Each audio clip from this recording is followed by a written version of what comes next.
Good morning, my dear students. Today we are going to read the second chapter of your English subject. So, now open the page number 12. The name is Selfless Service. Do you know what is the means of selfless service? Selfless means without any intention or without any wish to get any reward of your deed. Service. Service means whatever you do for the others. It means that whatever you are doing for others without hoping to get reward back. So this is a selfless service. So let's read what is written here. So here is written, draw a national flag and color it. Here is written, draw the national flag and color it. So we will make a national flag here. Do you know which is our national flag? Right. Our national flag is Tiranga. So, once done, find out what the colors of the national flag stand for. So, after making the national flag, we will also see how color we have to fill there. So, as in this blank area, we will make a flag, our national flag. So, do you know how to make a national flag? So, let's make with me.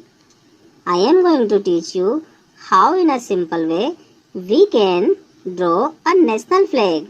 So, first of all, just make here a curved line like this. Second line, with some distance, draw here one more line like this. Okay, it should be curved line. After then, from this point to this point, we are going to make one more curved line like this. And second from here to here. In the same pattern, we will also make one line from here. Then from in the middle, we will make two lines in the same pattern. Now, our flag is ready. What you will have to do? You will have to make one pole from here. This is a pole where our national flag is tied. I am making here one rope. Now, how is it looking? Okay, so now in the last we will make the stage. So for the stage you need to draw some lines. First, then after is bigger, then after is more bigger. So now join the line from here, then after one more line from here. Then after one more line, join here. Then after join the line from here like this.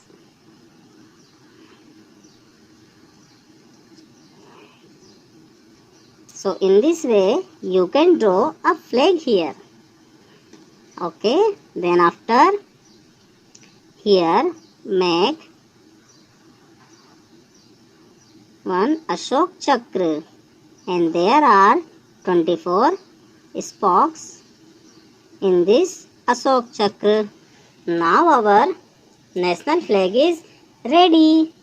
We need to fill the color in this national flag. Okay student, so I have chosen here three color. One is green, second is saffron, third is blue. So let's fill the green color the bottom side.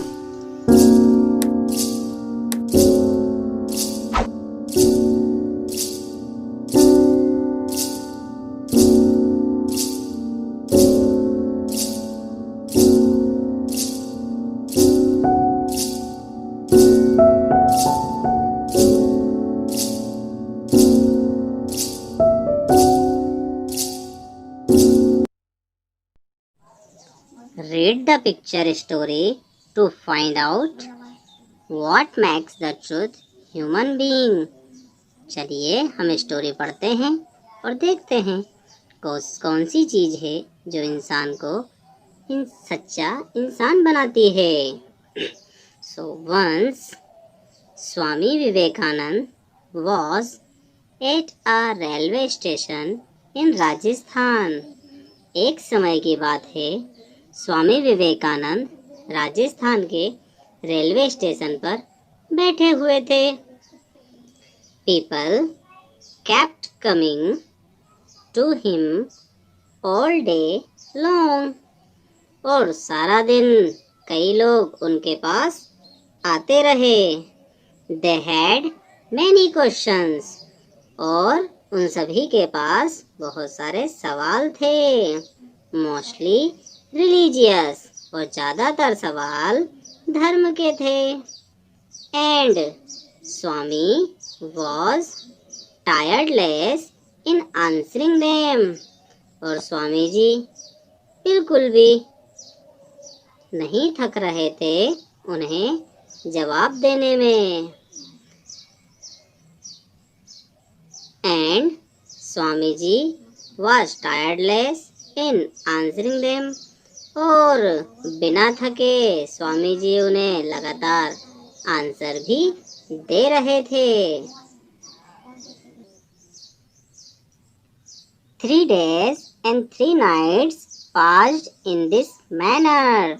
और इसी तरह से 3 days and 3 nights गुजर गई. Swami ji was so engrossed in talking about spiritual matters that he had not even stopped to eat. और स्वामी जी बहुत ही interested थे उन सभी से रिलीजियस की बातें करने में, यहाँ तक कि उन्होंने खाने के लिए भी नहीं कहा और ना ही वो खाने के लिए रुके. So the people who flocked to him also did not think of asking him if he had any food to eat. और यहाँ तक कि जो भीड़ उनके पास थी उनमें से किसी ने भी ये नहीं पूछा क्या स्वामी जी के खाने के लिए कुछ है. So on the 3rd night of his stay there, when all the visitors had left, a poor man came forward and said to him lovingly. और जब तीसरी रात वहाँ उन्होंने गुजारी तो उस वक्त सभी विजिटर्स जा चुके थे, तो एक पुअर मैन उनके पास आया और बड़े प्यार से बोला, स्वामी जी, I have noticed that for 3 days you have been talking and talking and you have not taken even a drop of water. This has pained me very much. और कहा, इस गरीब व्यक्ति ने कहा, स्वामी जी, मैंने नोटिस किया कि आपने यहाँ 3 दिन से आप लगातार बातें ही बातें कर रहे हो और आपने पानी की एक बूंद तक नहीं पी. ये चीज मुझे बहुत बुरी लगी और इसने मुझे बहुत दुख दिया है. Swami ji felt that God had appeared before him in the form of this poor man.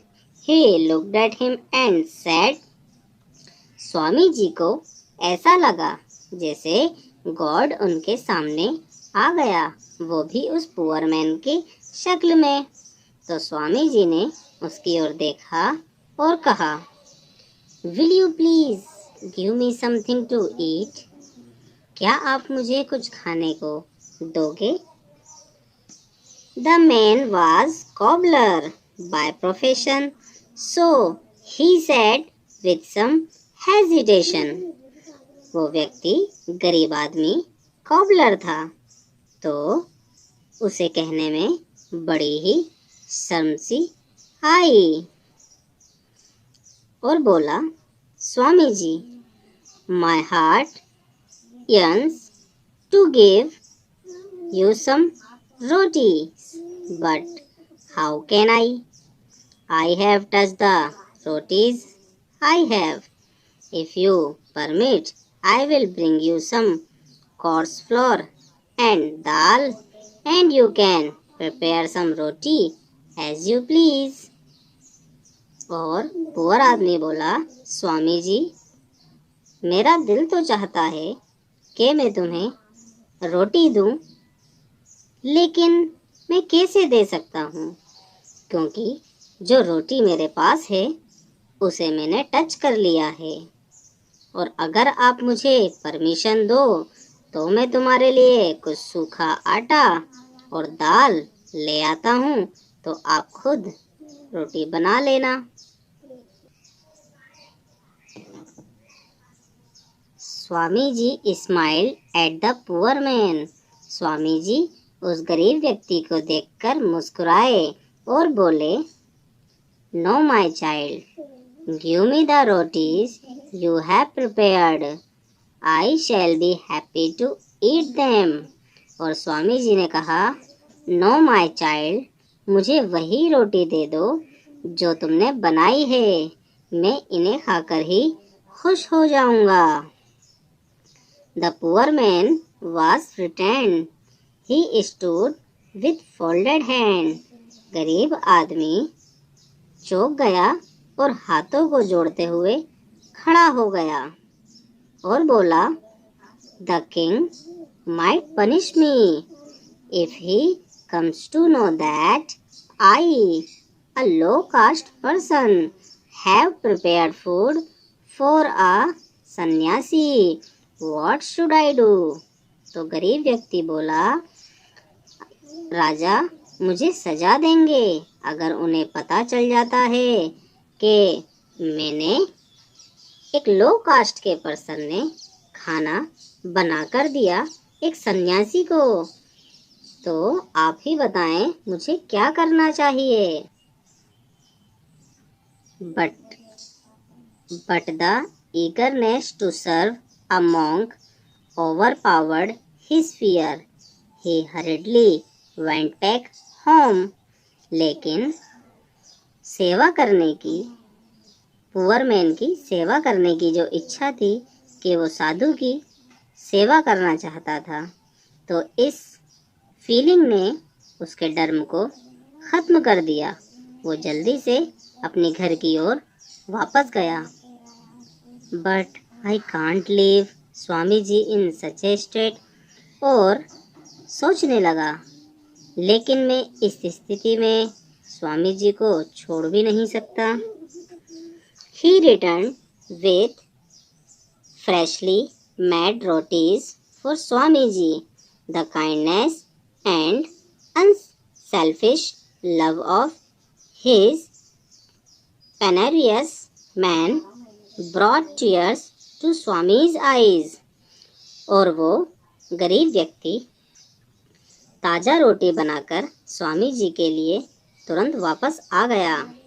उस गरीब व्यक्ति की इस काइंडनेस को देखकर और अनसेल्फिश लव को देखकर स्वामी जी की आंखों में आंसू आ गए।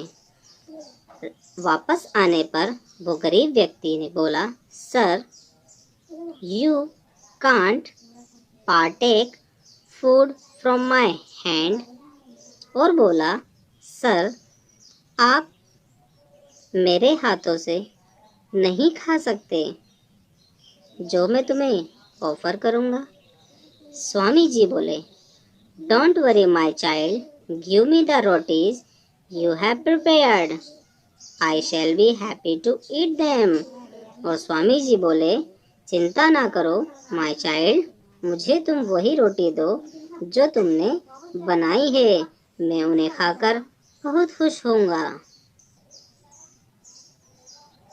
स्वामी जी पॉन्डर्ड, और स्वामी जी सोचने लगे कि अरे वाह, किस तरह का ये समाज है, किस तरह की ये बातें हो रही हैं, और ये गरीब आदमी किस तरह का है।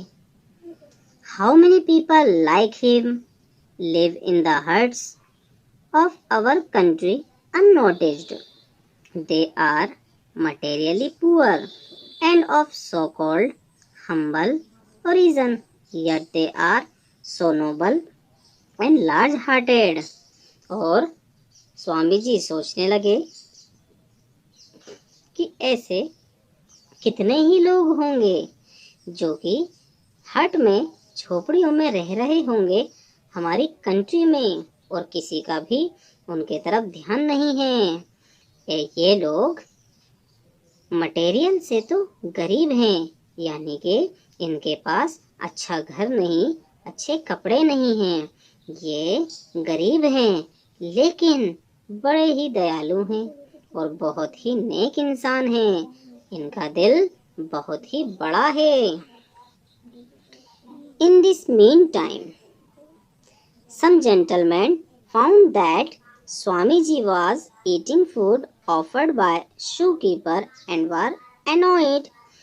और जिस वक्त खाना खा रहे थे स्वामी जी और वो गरीब आदमी, उसी वक्त दो जेंटलमैन वहाँ पर आए और उन्होंने देखा कि स्वामी जी खाना खा रहे हैं, वो भी वो खाना जो कि उस गरीब आदमी ने दिया है, जो कि एक शू मेकर है।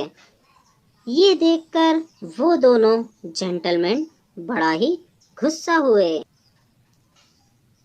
They came to Swami ji and said, वे दोनों जेंटलमैन स्वामी जी के पास आए और बोले, Swami ji, it was improper for you to accept the food from this man who is of low birth.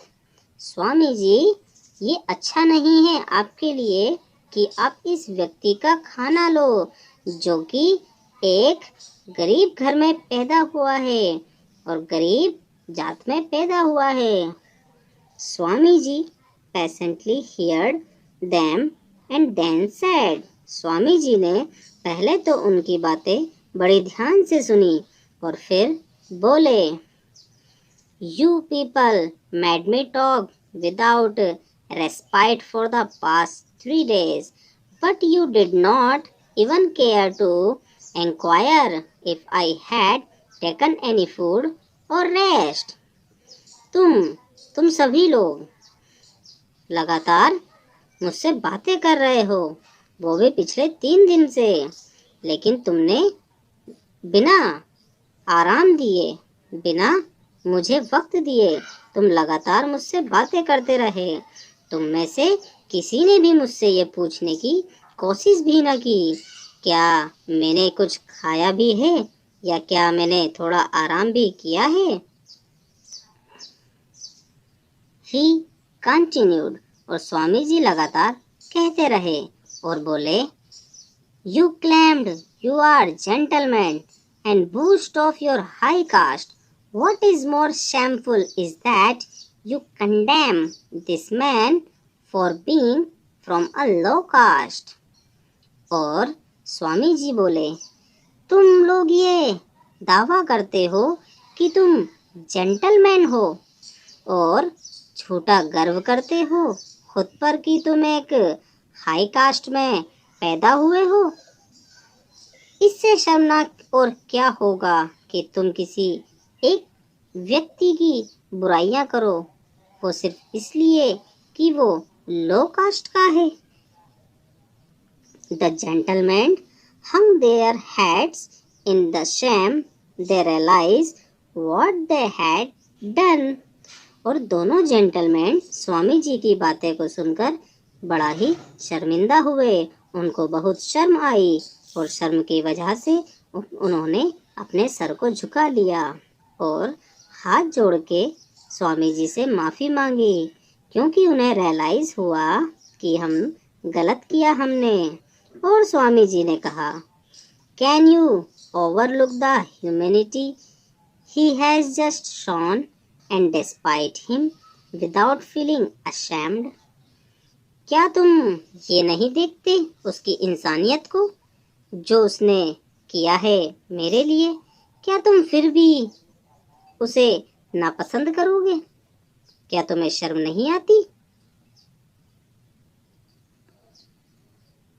This is how Swami Vivekananda taught a lesson to the gentleman who tried to discriminate against the poor man. तो इस तरह से स्वामी विवेकानंद जी ने उन्हें एक सबक सिखाया उन जेंटलमैन को जो कि गरीब, अमीर, नीची caste, lower caste and high caste में भेदभाव मीन्स डिस्क्रिमिनेशंस कर रहे थे। तो मेरे प्यारे बच्चों, ये थी आपकी स्टोरी जिसका नाम था सेल्फलेस सर्विस।